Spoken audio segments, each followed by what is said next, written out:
நான் ஒரு car launch பண்ணணும்னு முடிவு பண்ணிட்டேன்னா ஃபஸ்ட்டு என்ன மாதிரி கார் லான்ச் பண்ணணும் நம்ம யோசிக்கிறோம். இப்போ இந்தியன் மார்க்கெட் எது, இப்போ எந்த கார் நிறைய விற்குது நம்ம எல்லாருமே ஈஸியாக சொல்ல முடியும். அந்த காம்பேக்ட் எஸ்யூவி செக்மெண்ட் தான் இப்போ நிறையா விற்குது. ஒரு பாயிண்ட் ஆஃப் டைமில் I will also study or understand where should be my production location. ஏன் நான் ப்ரொடக்ஷன் லொக்கேஷன் பற்றி இப்போ யோசிக்கணும்? இது காருக்கு மட்டும் பொருந்தாது. இதே ப்ராசஸ் வந்து எனி காம்பனண்ட் யூ டெவலப் பொருந்தும். ஒரு மார்க்கராக இருக்கலாம், அந்த மார்க்கெட் டெவலப் பண்ணுறதுக்கு 6 வருஷம் தேவைப்படாது, மேபி 6 மாதத்தில் டெவலப் பண்ணலாம். ஹாய் மிஸ்டர் சுபு, எப்படி இருக்கீங்க? ஹலோமா, நல்லா இருக்கேன். நீங்கள் எப்படி இருக்கீங்க? நாங்கள் எல்லாம் நல்லா இருக்கோம். ஒரு டிஃப்ரெண்ட்டான கேள்வி இந்த வாட்டி. சொல்லுங்கள். ஒரு வெஹிக்கிள், ஒரு வண்டி வந்து ஒரு கான்செப்ட்லேருந்து டிசைனாக எப்படி மாறுது? என்ன ப்ராசஸ் அது? இது வந்து ஒரு சிம்பிளான question, but it demands a detailed answer. இது வந்து நம்ம ரொம்ப சிம்பிளாக சொல்லிட முடியாது இதுக்கு பதில். நீங்கள் காருன்னு கேட்டதுனால நம்ம கார் பற்றி சொல்கிறோம். ஃபார் எக்ஸாம்பிள் எடுத்துக்கோங்களேன். அதுக்கு முன்னாடி காருக்குள்ளே போகிறதுக்கு முன்னாடி இப்போ ஒரு மூவியே ப்ரொடியூஸ் பண்ணுறாங்க, ஒரு மூவியே வந்து எடுக்கிறாங்கன்னு வச்சுக்கோங்களேன். அதோட ஷூட்டிங் டைம்னு பார்த்தீங்கன்னா ஒரு 60 to 90 days தான் இருக்கும். ஆனால் அதுக்கு முன்னாடி ப்ரீ ப்ரொடக்ஷன் ஆக்டிவிட்டிஸ் ஒரு 2 to 3 years பண்ணியிருப்பாங்க. இப்போ ரீசெண்டாக கூட ஏதோ ஸ்டோரிஸ்லாம் நம்ம பார்த்துட்டு இருக்கோம். 10 வருஷமாக ப்ரீ ப்ரொடக்ஷன் வேலை மட்டும் பார்த்தோன்னு சொல்லிட்டு நிறைய மூவிஸ்லாம் பேசிகிட்டு இருக்காங்க. அதே மாதிரி தான் கார்ஸுமே.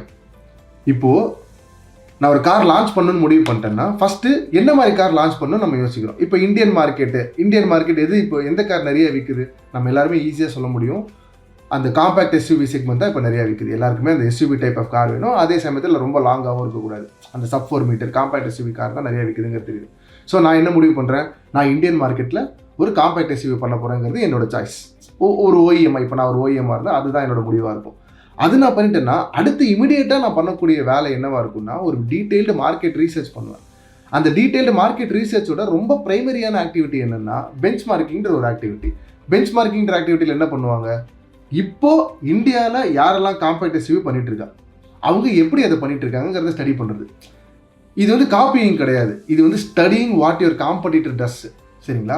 இப்போ நம்ம யாரை சொல்லலாம், கியாவை சொல்லலாம் காம்பேக்ட் எஸ்யூவி செக்மெண்ட்டில், சுசுகி சொல்லலாம், டாயோட்டா சொல்லலாம், அந்த மாதிரி நிறைய பேர் சொல்லலாம், ஹுண்டாய் நிறைய பேர் சொல்லலாம். இவங்கெல்லாம் காம்பேக்ட் எஸ்யூவியில் நல்லா ஃப்ளரிஷ் ஆகிட்டு வந்துட்டு இருக்காங்களா? அப்போது அவங்க என்ன பண்ணுறாங்க அப்படிங்கிறது நம்ம ஸ்டடி பண்ணுறோம். அந்த ப்ராசஸ் பேர் தான் பெஞ்ச் மார்க்கிங். இது எவ்வளோ டீட்டெயில்டாக போகும்னா, ஒரு பாயிண்ட் ஆஃப் டைமில் I will also study or understand where should be my production location. ஏன் நான் ப்ரொடக்ஷன் லொக்கேஷன் பற்றி இப்போ யோசிக்கணும்? ப்ரொடக்ஷன் லொக்கேஷன் ஏன் நான் யோசிக்கணும்னா, ஒரு OEM பில்ட் ஆகுதுன்னா ஒரு சில காம்பனன்ட்ஸ் வந்து உடனே OEMக்கு வரணும். ஆனால் ரெகுலர் டெய்லி பேசிஸில் உடனே வரணும். ஒரு சில காம்பனன்ட்ஸ் வந்து ஒரு லாட்டாக வாரத்துக்கு ஒரு தடவை 2 வாரத்துக்கு ஒரு தடவை வந்தால் போதும். இப்போ உடனே வரக்கூடிய காம்பனன்ட்ஸ்லாம் இருக்கணும்னா அந்த OEM சுற்றி அந்த சப்ளையர் பேஸும் வந்து டெவலப் ஆகணும். ஸோ அந்த சப்ளையர் பேஸ் எங்கே ஸ்ட்ராங்காக இருக்கோ அது would be probably my location of production, my location for production. கரெக்டுங்களா? ஸோ இப்போ இந்த ப்ரொடக்ஷன், இப்போ நம்ம என்ன பண்ணியிருக்கோம், என்ன டைப் ஆஃப் வெஹிக்கிள் டிசைட் பண்ணுறோம், அது பண்ணுறதுக்கு தேவையான மார்க்கெட் ரீசர்ச் பண்ணுறோம், ப்ரொடக்ஷன் லொக்கேஷன் அதாவது ஜாகிரபியை டிசைட் பண்ணுறோம். இதெல்லாம் பண்ணிட்டு இருக்கும்போது பேரலாக என்ன நடக்கும்னா, என்ன டைப் ஆஃப் வெஹிக்கிள்னு தெரிஞ்ச உடனே அந்த வெஹிக்கிள் இருக்கக்கூடிய ப்ளஸ் பாயிண்ட்ஸ் என்ன, மைனஸ் பாயிண்ட்ஸ் என்ன, ஏன் அது அந்த மாதிரி வச்சுருக்காங்கங்கிறத நம்ம ஸ்டடி பண்ணுறோம். இப்போ ப்ளஸ் பாயிண்ட் இதெல்லாம் இருக்குன்னா மினிமமாக இதெல்லாம் நம்ம வச்சுக்கணும்னு சொல்லிட்டு நம்ம ஆசைப்படுறோம். முன்னாடிலாம் நமக்கு அந்த கார்ப்ளே ஆண்ட்ராய்டு ஆட்டோனா என்னென்னு தெரியாது. இப்போ கார்ப்ளே ஆண்ட்ராய்டு ஆட்டோ இல்லாத காரே கிடையாது.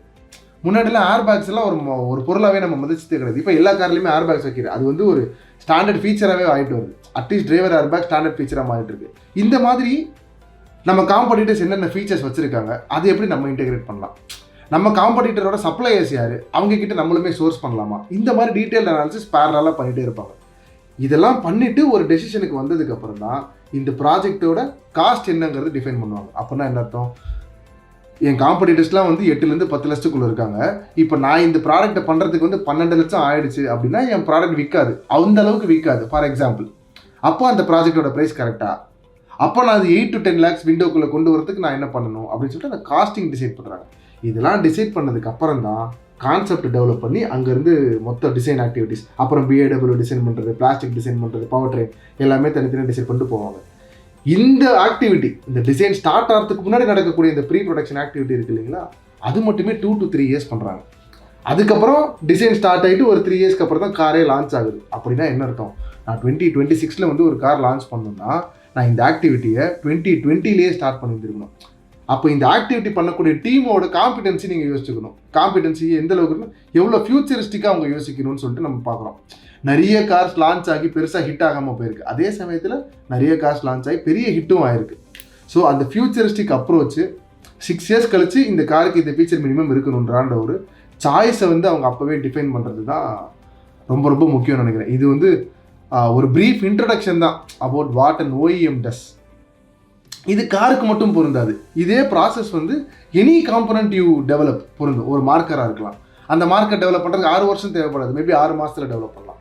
ஒரு பென்னாக இருக்கலாம், பேப்பராக இருக்கலாம், இல்லைங்களா? அதுக்கெல்லாம் அந்த ப்ராடக்டோட இன்டென்சிட்டி, அதாவது காம்ப்ளெக்சிட்டியை பொறுத்து அதோட சேஞ்சஸோ இல்லை டியூரேஷனோ வந்து ஏற்படும். பட் முக்கியமான மேட்டர் என்னென்னா, any product you got to launch, you will have to do a detailed market research via benchmarking activities and other similar activities to place the product at the right market for the right price to the right audience. ஏன்னா யாருக்கு நம்ம விற்க போகிறோங்கிறதும் வந்து ரொம்ப ரொம்ப முக்கியமான ஒரு context. So இதுதான் ஒரு brief introduction about what product is chosen by the OEM or how do you develop from concept to design etc. Hope I answered this question. புரிஞ்சிருக்கும்னு நம்புகிறேன்.